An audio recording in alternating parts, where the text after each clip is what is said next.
Hello, welcome everybody. All right, I'm going to give it just a second for people to start rolling in,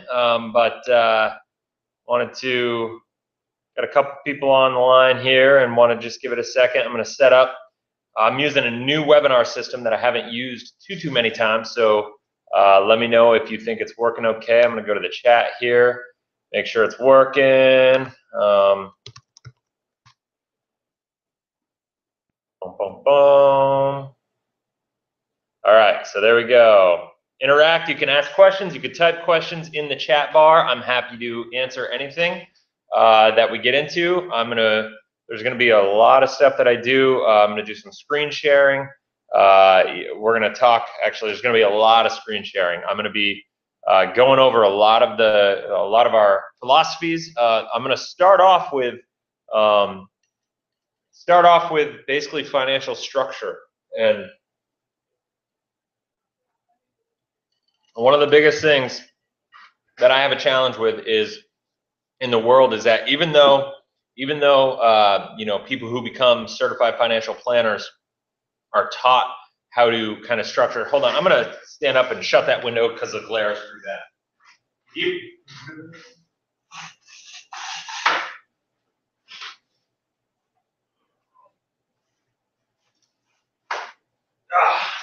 There we go. Way better. So even though financial advisors are taught to structure people's financial lives in a certain way, challenges is most are not actually doing that. And so what I want to do is I want to talk a little bit about financial structure, show people how you can actually structure your life in a way that's going to give you more security, more guarantees, more opportunity, and more control.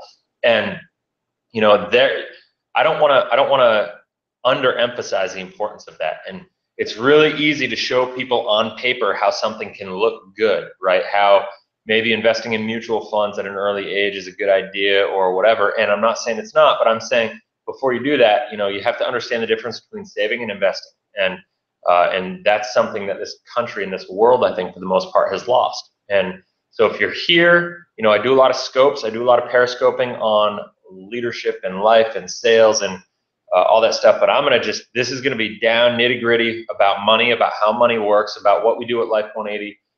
It's not a sales pitch at all. I'm not looking to sell anybody anything. I'm just looking to expose people to new information, because I was at a talk about 3 years ago now, and I heard a guy named Steve Lukenbach give a presentation, and it was in that presentation he said, he gave me this equation. It was basically like a math equation. I'm a systems guy, so I love that stuff. And in that equation, he said, change your thinking, change your actions, change your life. Meaning, a change in your thinking will lead to a change in your actions, which will lead to a change in your life. And so if you think about that, I'm a big start with the end in mind, like reverse engineer that, right? So, and if you think about that, we all have somewhere we want to go. We all have this life that we want to lead. We all have this life that we want to get to, right? For whatever reasons, and everybody's reasons are different.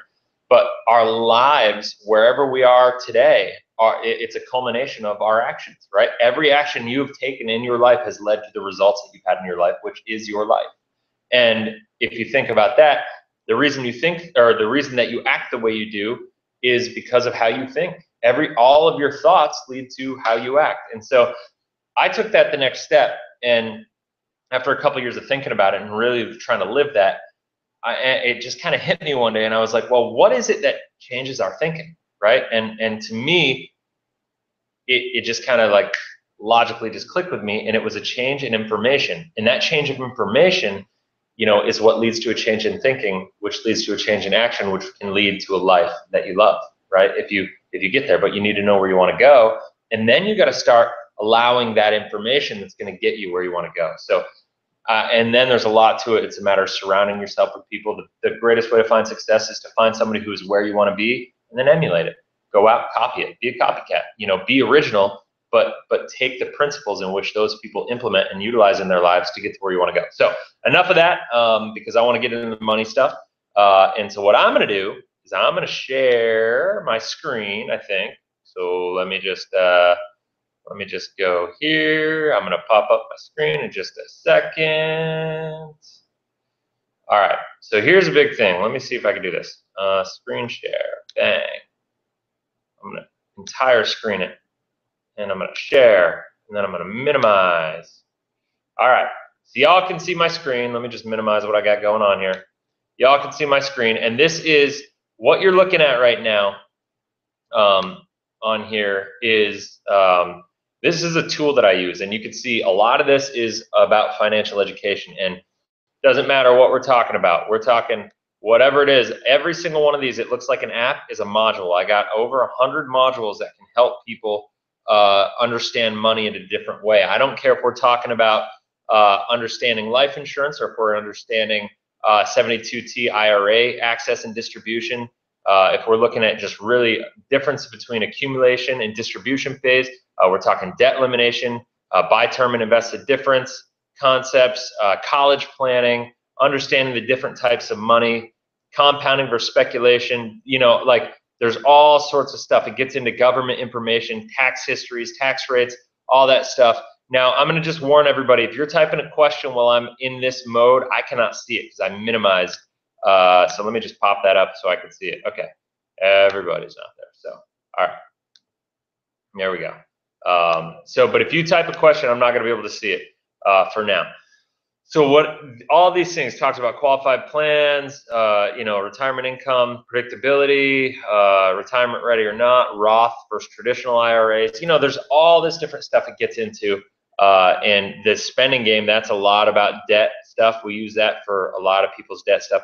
But the bottom line is, here are all these different areas that we can help people, and every single one of these is an area that we can help people. And so what I'm going to use right now is I'm going to use my whiteboard. The reason I'm going to use the whiteboard, can I move this? I'm going to hide this. The reason I'm going to use my whiteboard is because I want to have a conversation with everybody about what we have going on and about financial structure. So I don't do this too often on my pad, so bear with me if I'm not the best artist when it comes to utilizing this, but I got a touchscreen computer here, so we're going to mess with it. So here's the thing. If you were to take your CFP designation, you're going to learn about how to construct somebody's financial pyramid, right? And in that financial pyramid, let me see if I can get some text here. In that financial pyramid, you're shown about high, medium, and safe investments, or safe, you know, structure. So what does that mean? So basically what they say is you have to build your pyramid from the bottom up. And the reason they chose a pyramid is because the reality is that pyramids are the most stable structure in the world. And wouldn't it be nice to have your life in a financially stable position? Well, in order to take advantage of like the stability and opportunity in life, you have to build it properly and appropriately. And how do you build a pyramid? You build it from the bottom up. So basically what the financial pyramid says is that no matter what, you have to build from the bottom. And I'm going to just kind of draw something while I'm talking here. But you have to draw from, or you have to build from the bottom. And what that says is before you do anything else, you have to make sure that you have your safety built. You have to have the foundation of your financial life completely constructed, meaning you have to have your rainy day fund. You have to have insurance, the proper auto, home, disability insurance, if long-term care is in your life, depending on your age, if you need life insurance, if you need any of that stuff, you need to make sure, you know, as you're building your structure, your financial life, you need to have that safety, all that stuff in place beforehand, because it doesn't matter, you know, what happens in the world, how much money you have in the high risk or medium risk or any of that stuff. But because the reality is that if something bad happens, if you got into a car accident and you didn't have the right insurance down here in the safety area, you know, something happens down there, everything could be gone. Now, I'm gonna also type some other stuff in here for you to think about for the safety. You know, there's things to think about, like this is where, you know, you might want to have food storage. Oh man, food. I'm gonna just type food. You might want to have you know, stuff like emergency fund. You want to have you know, savings. You could go with emergency fund, whatever. You want to have a life insurance. You want to have an estate plan. You want to have life insurance. You know, so on and so forth. All that stuff resides in the safety. And really what that's doing is guarding versus uncertainty. It's protecting your life from all the chaos that can happen. And so then, what happens up here in the medium is you want to grow your investments, right? That's where it starts to happen, and then, the high risk is this is more advanced. And the reality is most people don't get to there in life because they haven't positioned themselves to take advantage of that. I'm going to pop over here just to make sure that nobody's typed any questions yet to go from there. Okay, we're good. All right. So there we go. So now my challenge is this. Now I think most people look at that, they go, okay, that makes sense. It's logical, right? Here's my challenge. That's a bad pyramid, but it's what I got for you right now.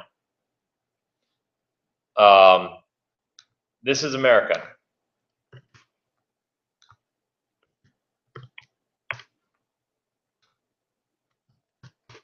Now, here's a trick, is that if this is what's being taught over on the left side,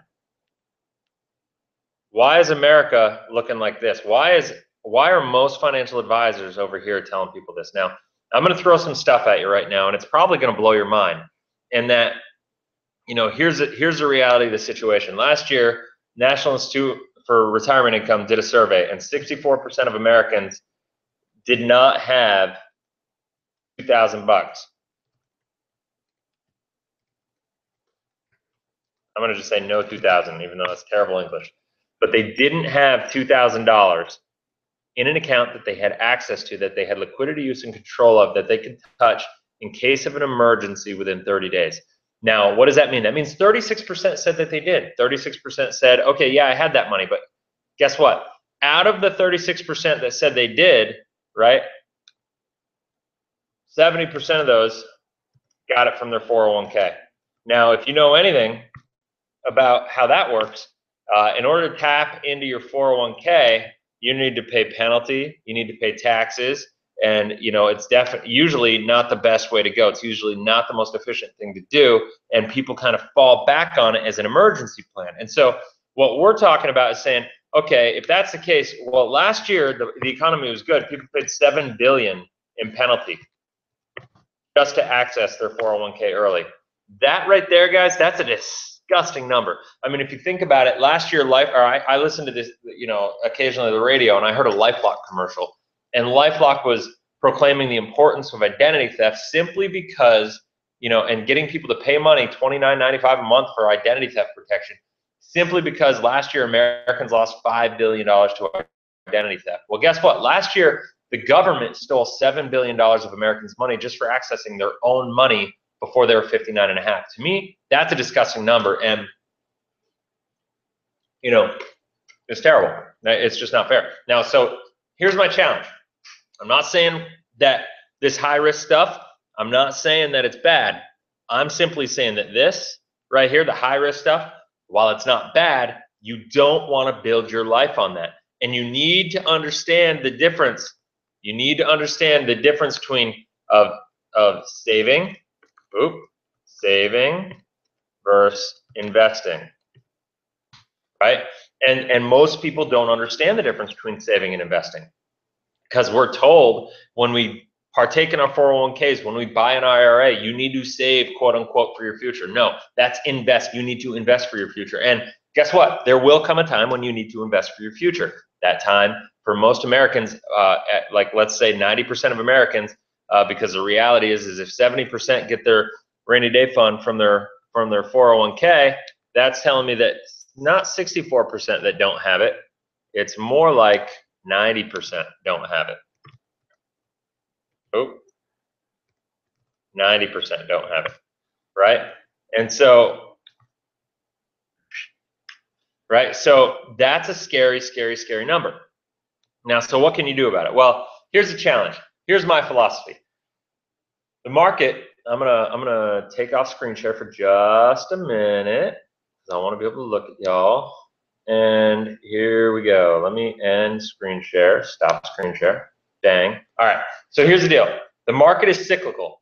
It's not linear. And what do I mean by that? And I mean the market is going up, it's going down, it's going up, it's going down, and all that stuff. Now, I can spreadsheet and make it look really good for you. One of the big challenges that I have is that, there's a lot of smoke and mirrors in the world about that. And we're going to talk about that after I get through the financial structure. I'm going to talk about why most financial advisors are going to talk to you about the average rate of return and why, yes, the market's going to be up, it's going to be down, it's going to be up, it's going to be down. But if you buy and hold, if you just hold on for a period of time, you can expect an 8% rate of return. That's your good long-term normalization of your account. And they say that because there's never been a 30-year period in the S&P history. S&P 500 is just an index of some of the best companies in the United States stock market exchange. It's because there's never been a 30-year period in the history where it's averaged under 8%. They say that that's a safe number because most people's careers are about 30 years. And so as long as the market doesn't crash right before you go to retire, like it did in 08 for some people, then you're safe. Now, I have a problem with that, and I'm going to get into why, so you got to stick around. I'm going to get through my pyramid thing first, but here's what I want to say, is that the market is volatile. It's cyclical. It's not linear, meaning it doesn't just slowly go up, right? It's not just a slow 3% growth or 8% growth. It's all over the map. Now, what I believe is there's a lot of fortune to be made, not when it's going really well, but when it starts going down. And I'm going to explain why. I'm going to hop back on my screen share here because that's where the opportunity lies. And knowing how to do that and take advantage of that is key. So here's the scoop. This is what we got. Now, I'm going to hide this. Hold on. Okay. Now, here's the trick. This is about right here on the right-hand side. I'm going to just say 95% of Americans fall into this category, right? So if 95% of Americans fall into this category, I'm going to ask you a question right now. So if 95% fall over there and 5% fall over here, where are you going to find 5% result in anything in the world by doing what 95% of the people in the world are doing? I'd argue that there's not a single place in the world that you can go out and achieve 5% results, 5% thinking by doing what 95% of anything, of any group are doing. So my belief is that it's way more important to do well when the world is struggling than it is to do well when everybody else is doing well, when the world is prospering. And why? Because that's where the opportunity lies. How much opportunity is there really when the world is going awesome?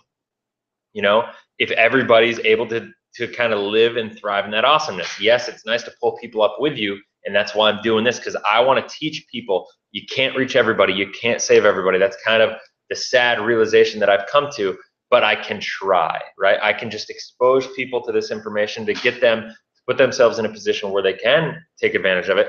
And so what I want to do is the economy goes up, right? It goes up and it goes down. Now let's talk about what it looks like. In 2008, the stock market crashed, right? So what happened? People lost their account. I'm gonna just say these squiggly lines. Let's say these are losses, right? They lost half their accounts. Let's call it their 401k, their IRA, anything of that nature, any risk investments they have. Now, what happens? In 2008, that happened. They say the younger you are, the more risk you can take. They can make it look really good on a spreadsheet. That's a little deceiving on its own. I'll show you that after. But the reality is, life does not live on a spreadsheet. We don't live on spreadsheets. The market is cyclical. Life happens. And if you don't structure your life properly, you're going to be in a world of hurt when the world corrects, right? Because it's not a matter of if the market is going to crash, right? We've kind of been experiencing that a little bit lately. It's a matter of when, and the market will crash again, and it will bounce back again, right? I'm not don't fall into Chicken Little, the sky is falling syndrome, but it will crash and it will bounce back. And so where are you going to find opportunity is the question. And what happens is most people fall into this situation where they have, they're losing, they fall into a 2008 situation. What happens when 2008 happens? A, your account values get just destroyed. B, unemployment rates go up, right? And C, asset prices come down, housing values, car values, all that stuff. Values of things come down. Why? Because you got 95% of Americans who are operating in the same way. And if 95% Americans, if 90% of those people don't have access to $2,000, what happens when they get unemployed? Unemployment insurance is only going to last so long, and it's not even typically going to cover your expenses. So what do you have to do? You have to pull money out of what's left, right? You have to pull money out of what's left. That's a terrible dollar sign, but you have to pull money out of what's left. And so because you didn't have any money saved, now I'm going to make a total mess of this board, I promise.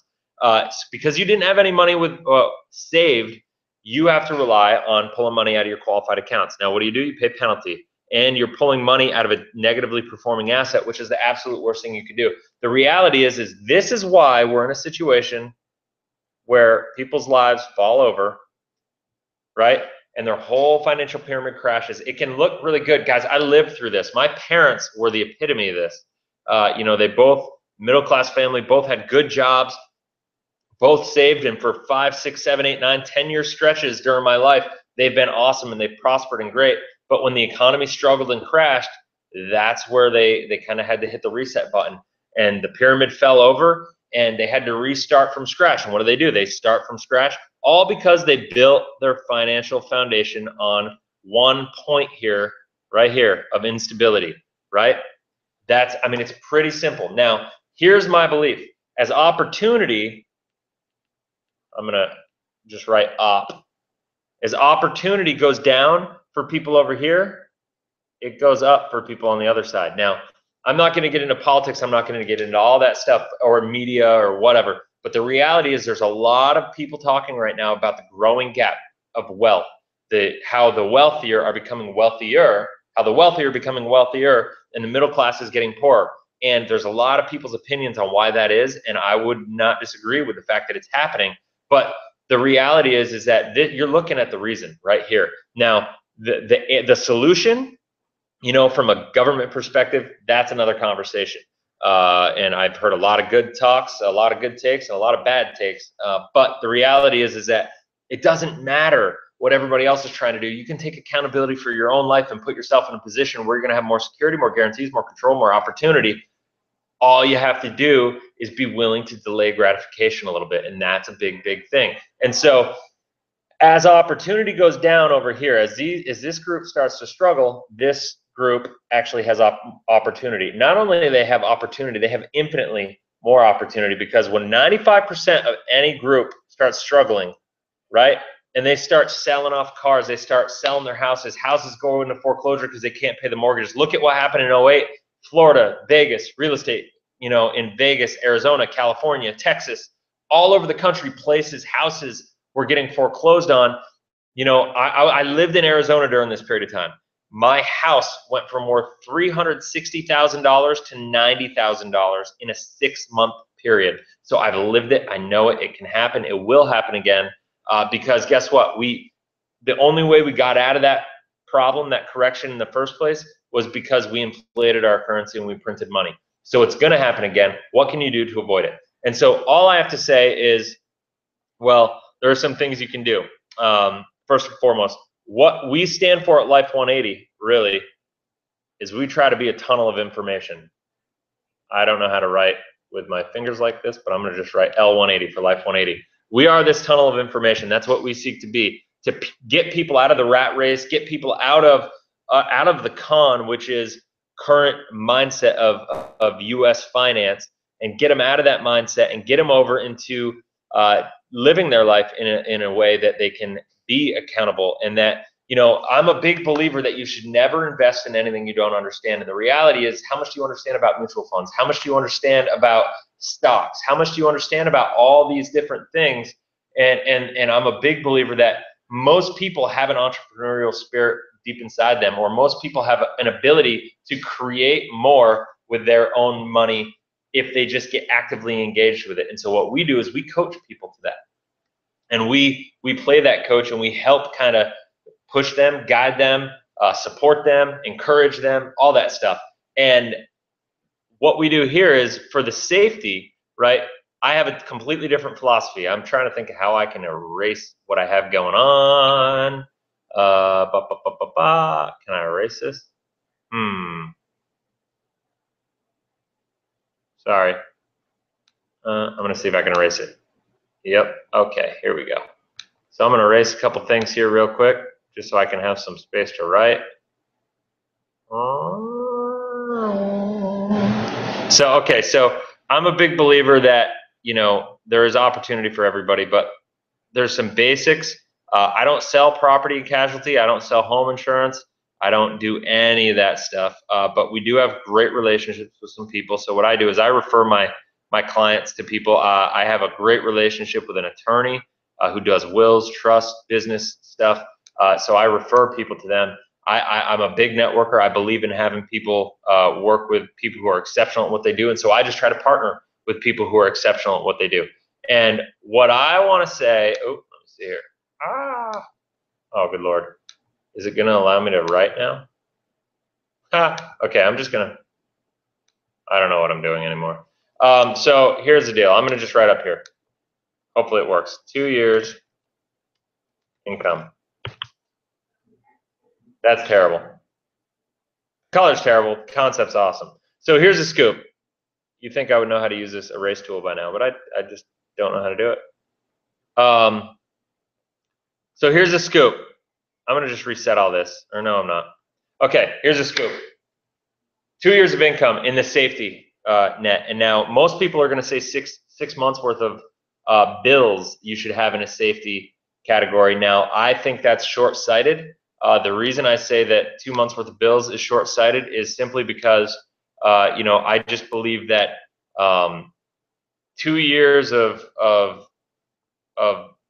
being short, having 6 months of savings of bills in an account is not protecting you nearly to the level that we need. Now, people, if you think about where that whole idea came from, it came from a time when life was a little less volatile, where things were a little more stable. And if you look at what's going on over the last 15 years, we've had 2 massive crashes that have crippled people. And that's why the wealth transfers happened. As the 95% have struggled, right? As the 95% have struggled, 5% have prospered. And so all I'm talking about is saying, if 6 months was a good number to have, right, then why? Like, I'm a question everything person. I question everything that's ever thrown at me. And so my challenge, my question to that is why is 6 months a number when in the world right now, the average length of unemployment is 9 months? Do you want to be, prepared for less than average? I don't. And so what I say is you need to have enough money in an account that's going to prepare you for a little worse than average. So let's just say 33% worse than average, because I guarantee we all know somebody who's been unemployed for more than a year. So that's a big thing. The other thing is, so that's 1 year, that explains that. The other thing is I say, have a year of safe money in an account that you have access to for opportunity. It's this opportunity thing right here. It's this opportunity thing right here that I'm talking about. And the reason I say that right here, the reason I say that is because, you know what? When it comes to opportunity, it's the opportunity really exists when people are struggling in the world. And if you can put yourself in a position where no matter what happens in the economy, you have a year for emergency expenses, to pay your bills, to make sure that you don't have to worry about taking a step back in standard of living. You might want to, pinch some pennies and live a little more frugally and stretch it if you want, but that's your choice at that point in time. You get to decide. It's your life. And then you have a year for opportunity, because as the market crashes, if you make $100,000, let's say, just to keep numbers even, you got $100,000 in there to maintain your standard of living for a year as the market crashes and then recovers. And then you have $100,000 in there for opportunity. If you make 50, it's $100,000 total, 50 for emergencies and protection and maintaining your standard of living, and $50,000 for opportunity. It's all relative. It's all pertinent. It's all a matter of how you want to structure it. But the real access is not the rate of return in the safety, because the people are going to tell you that you're going to lose. Why put your money in a safe account? Because you could be earning a rate of return on that. Well, I'll say this, is that I'll put my money in an account where I'm earning 3%, 4% over an 8-year period of time. And when the market crashes, I'll take that money and I'll buy a real estate property for 30 cents on the dollar and flip that for a 300% profit the next maybe 3-4 years from then. That's happened over and over and over again in different areas, whether it's commercial real estate, residential real estate, businesses. There's opportunity like that in every area. So what we do is we seek to structure people in a way that it puts them so they have 2 years of income. And I'm a big believer also that every single person in the world should have disability insurance. And the reason I say that is because disability insurance is simply cash flow insurance. That's all it is, and you can get it for cheap. You can get it for pennies on the dollar, and that's a big thing. So all you're doing with disability insurance is making sure that your standard of living is never going to have to go down because you get injured or because of any uncertainty in life when it comes to your physical health, whether it's an injury or whether it's a sickness or anything.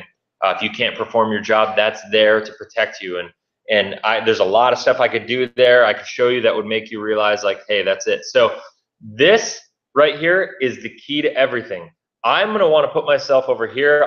We want to put our clients in positions that are over here and are with the 5%.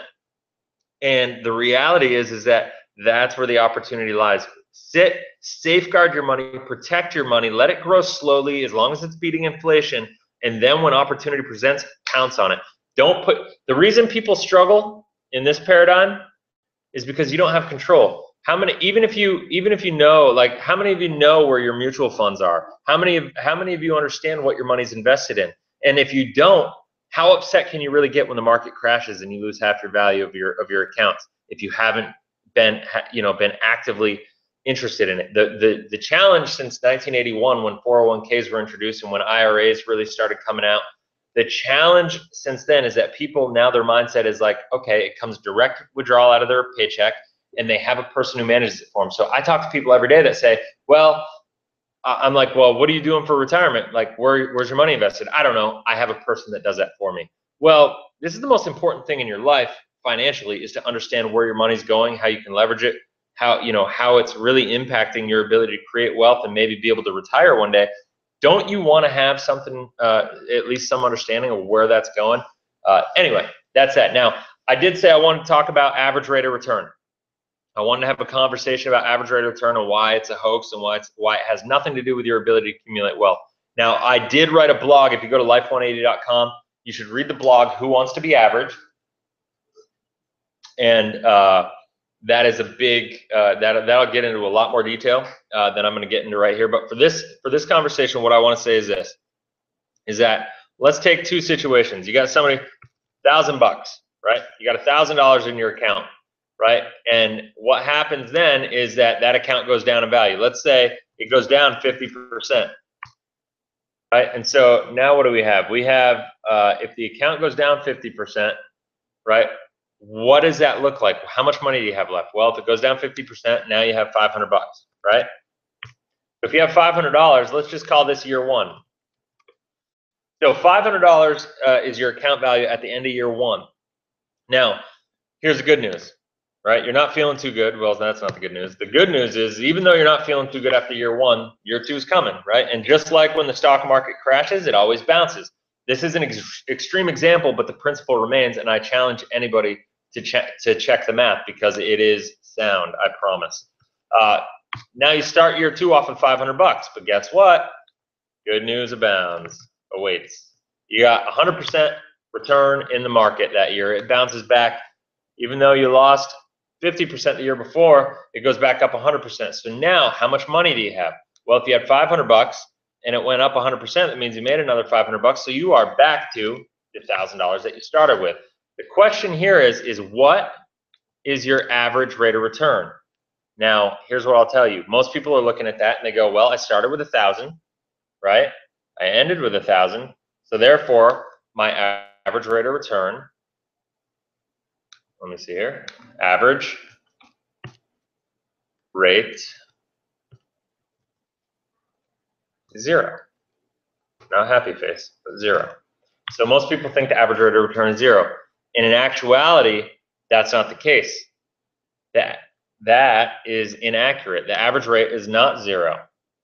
That's actually, that's one of the greatest lies or beliefs ever told. In fact, what happened is, that is the real rate of return.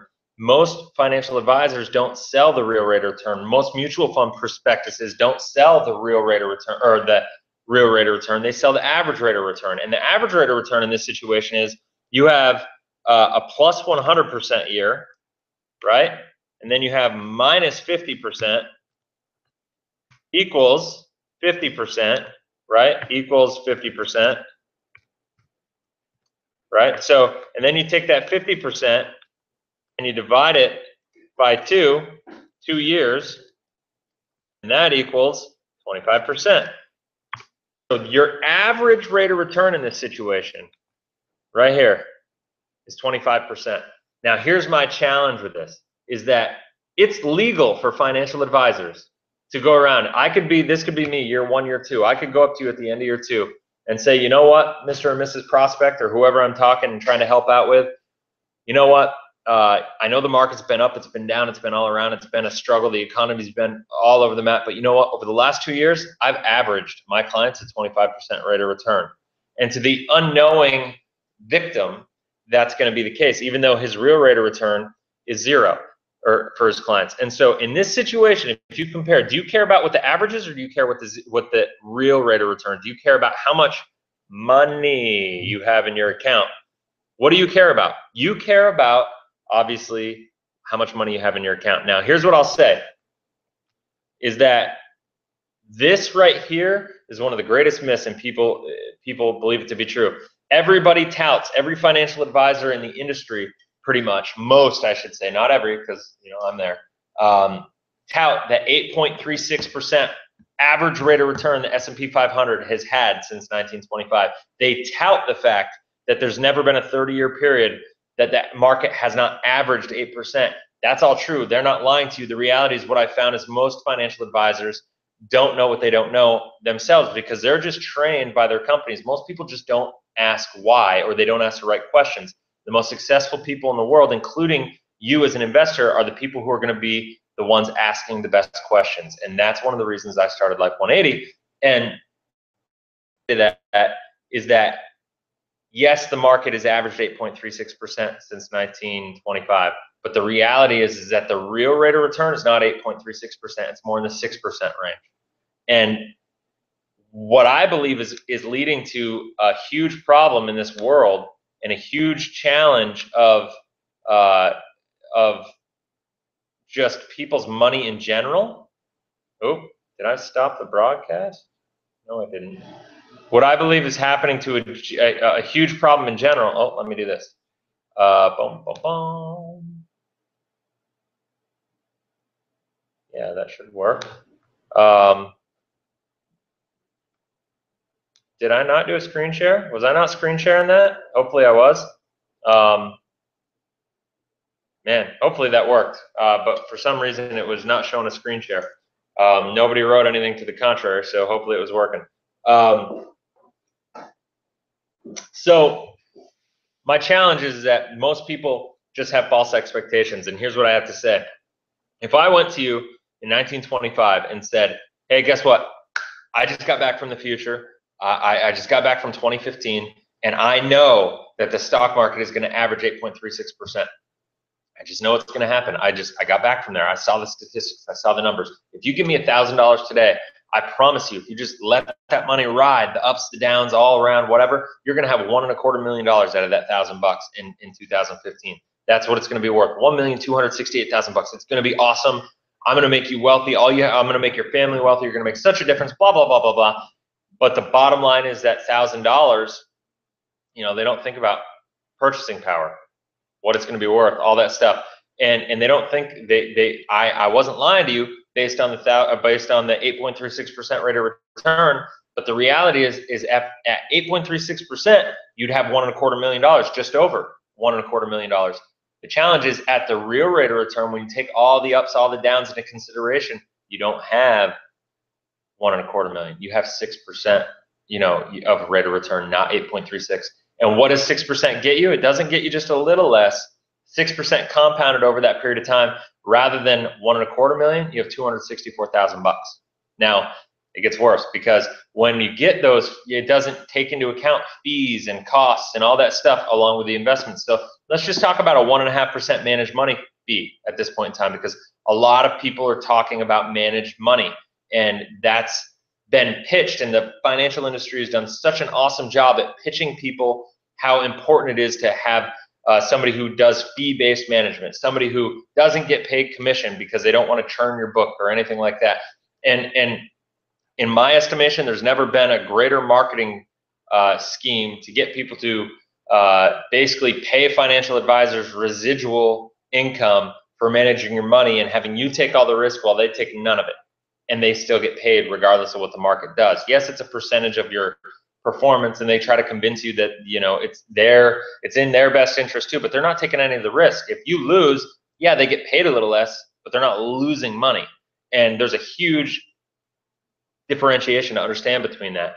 And so that's a component. But let's just say in this situation, now we've taken it, okay, the 8.36% is not real, that's average. The real is 6. The 6 gets you not 1.25 million, but basically $250,000, $264,000. But now with these 1.5% managed money fees, that basically creates a fee for you. Now, with that, if you pay 1.5% every year, it doesn't seem like a lot. Over that period of time, you're only paying, 22. What was it? It was like 22. You can see it on the blog. It was either $22,000 or $28,000 in fees or something like that. I wrote it in the blog. All the numbers are there. But you pay those fees, but those $28,000 in fees don't just lead to those fees. They drop your account from just over $250,000 down in the $60-something thousand range. Now, if I told you were going to be at $1.25 million, but then you wound up with only $60-some-odd thousand in that same period of time, and then that $60-some-odd thousand actually wasn't even worth 60-some-odd thousand, because the reality is since 1913, we've lost 94% purchasing power of the dollar. So in reality, $1,000 in 1925 is probably worth about 30,000 today, as far as purchasing power. So really, what I've done for you is doubled your money after 88 years. And that's the financial industry right now. That's what most people are doing. That's most people's plans. And the reason that we have the baby boomers right now, and 92% of baby boomers aren't able to retire and maintain their standard of living, is because they're living in that paradigm. They're following advice. They're investing in mutual funds they don't understand. They're structuring their financial lives in a way that isn't beneficial to them. Now, I'm not sitting here telling you that mutual funds are bad. I'm simply saying that you need to understand what you're investing in. You should invest in yourself first, and that you should save before you invest, right? That's why I love certain types of businesses. I think MLM businesses are good for the right person. It's a great way to build residual income, but you got to understand how to build it. Like anything else, any business, you need to know what you're building. You need to know the criteria and the matrix to measure, to build, and to go where you want to go, to create what you want to create. And so that's a huge, huge, huge thing. So I don't know, I hope that's helpful to everybody. That is one of the big things. Now, another thing that I want to talk about, and let's see here. Boom, boom, boom. I want to get into something here. Let me just take a second. I'm going to close this. I'm going to get into, I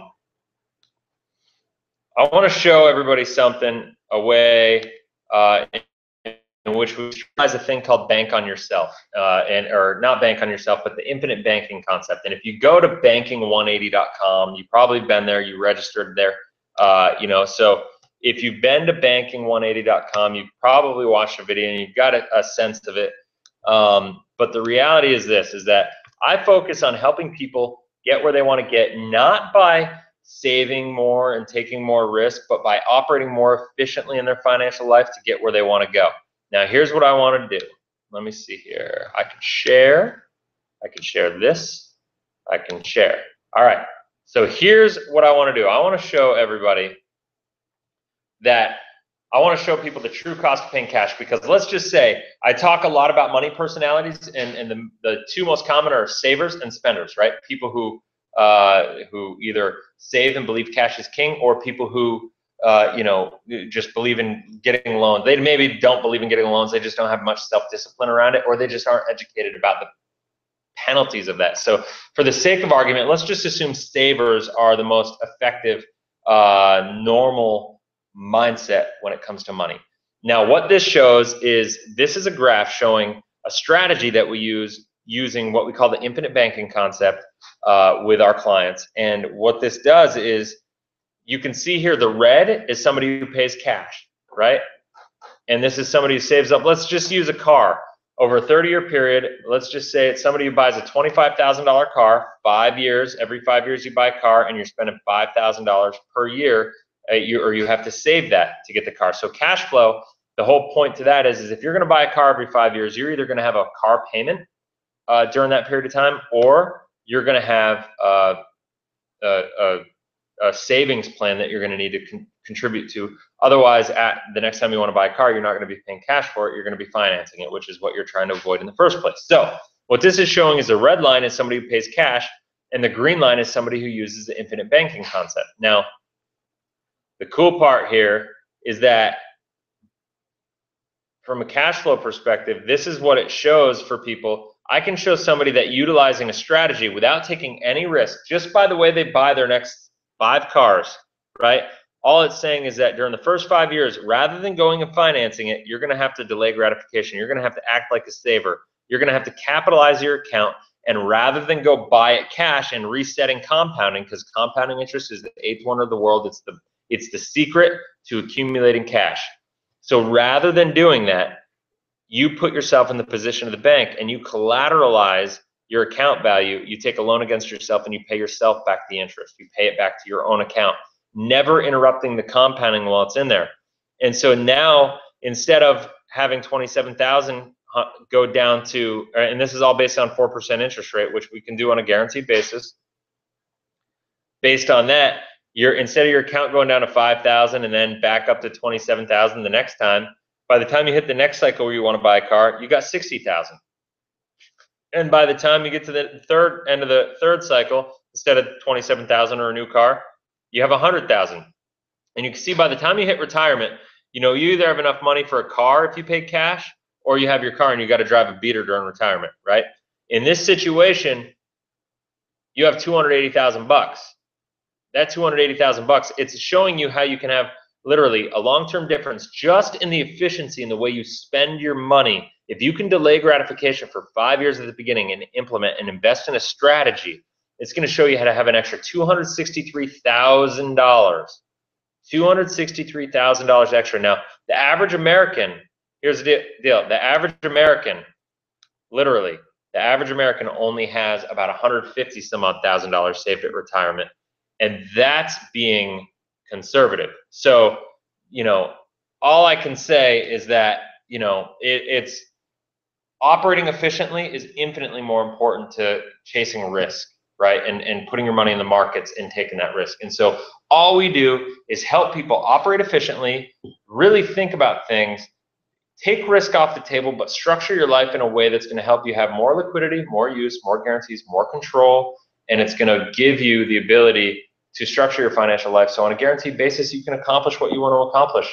And I don't know, I hope that helps. If you're watching the replay, you can still type in questions. The questions will get emailed to me.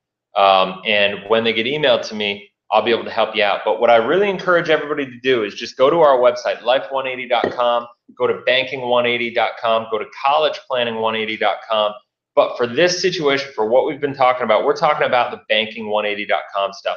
And I really challenge you to think, because a lot of people you're going to talk to out there are going to give you contrary information to what I have. If you Google this stuff, you're going to find a lot of information out there that will kind of poo-poo my ideas and our strategies and what we do. But what I can tell you is if you look at the most exceptional people in the world, the people who are where you want to be, I guarantee you that most of them have not done it by utilizing the current standardized strategies. You have to think outside the box. You have to go against the grain, and you have to be willing to step out and take accountability for your life.